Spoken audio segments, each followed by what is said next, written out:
구독과 좋아요, 알림 설정을 부탁드립니다.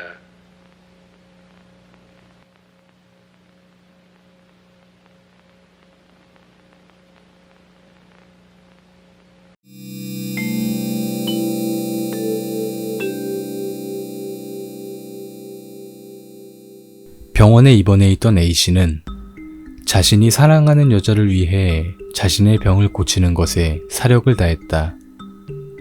몇 개월 후 그의 병은 완치되었다. 그러나 다음날 A씨는 자신의 방에서 스스로 목숨을 끊은 채 발견되었다. 발견된 유서에는 나는 그녀를 죽여버렸어. 그녀 없이는 살아갈 수 없어. 라고만 써 있었다. 하지만 아무도 남자가 사랑하던 여자를 본 적이 없었다. 남자가 입원했을 당시의 병명은 해리성 정체감 장애, 즉 그는 다중인격자였던 것이다. 파리의 어느 대학에 존재와 증명이라고 하는 강좌가 있었다.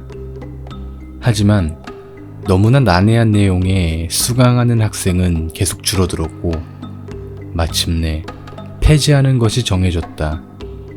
그러나 교수회가 조사한 결과 그 담당 교수가 행방불명인 채 강좌가 계속되고 있던 것을 알 수 있었다. 그는 도대체 무엇을 증명하려고 하는 것일까? 병원에서는 모든 환자의 세포를 샘플로서 몰래 채취하고 있다. 그것을 바탕으로 극비리의 연구를 하는 기관이 있다고 한다. 안에는 인간 이외의 유전자를 가지는 세포나 불로불사의 인간세포 등도 있는 것 같다. 그중 하나만 공표되어 있는데 그것은 온 세상에서 연구되고 있는 헬라 부인의 무한재생세포이다. 50년 전 이탈리아의 지방에는 죽음의 시라고 하는 것이 있었다. 그 시를 소리내서 읽으면 반드시 불행에 휩쓸린다고 한다. 그 당시 이탈리아에서 유학 중이던 일본인이 죽음의 시를 모델로 삼아 하나의 시를 썼다. 그리고 그것을 소리내어 읽은 사람은 차례차례로 수수께끼의 죽음을 당했다고 한다. 그 학생은 일본인이라면 누구나가 알고 있는 유명한 시인인 사이조 야소. 그 시의 이름은 토미노의 지옥이다.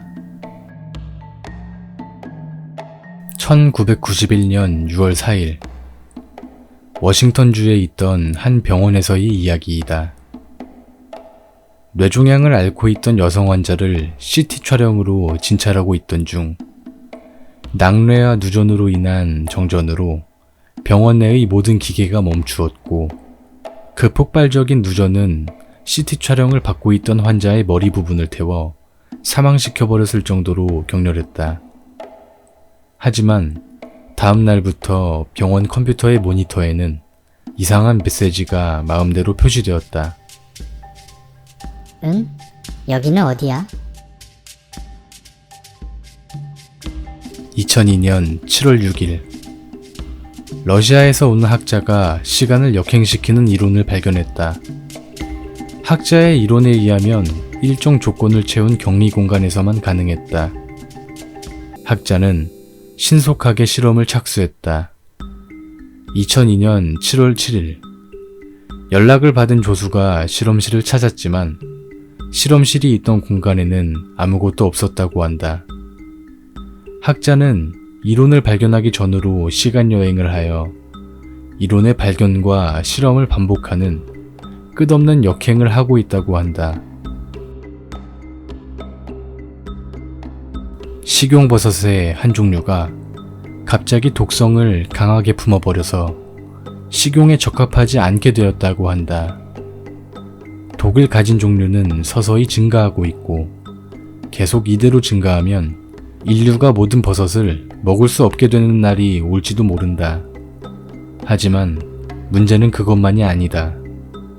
최근 미래 일종에서 독을 가지고 있는 것이 발견되었다.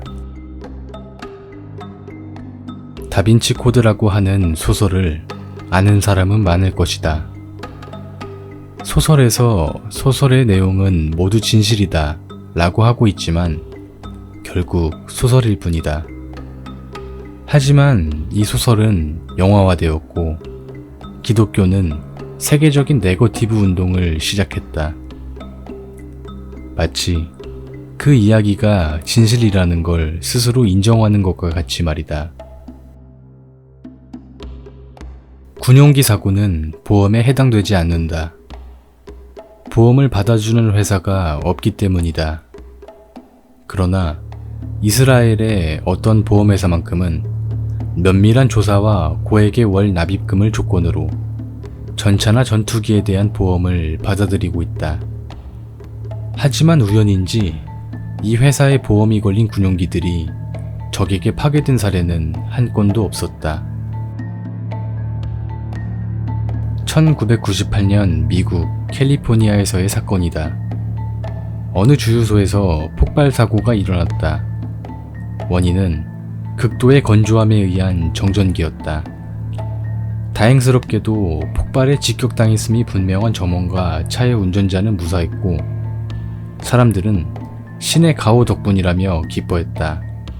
그러나 정확히 그 사고로부터 2년 후 두 사람 모두 화기등이 존재하지 않는 곳에서 불에 타 사망해버렸다.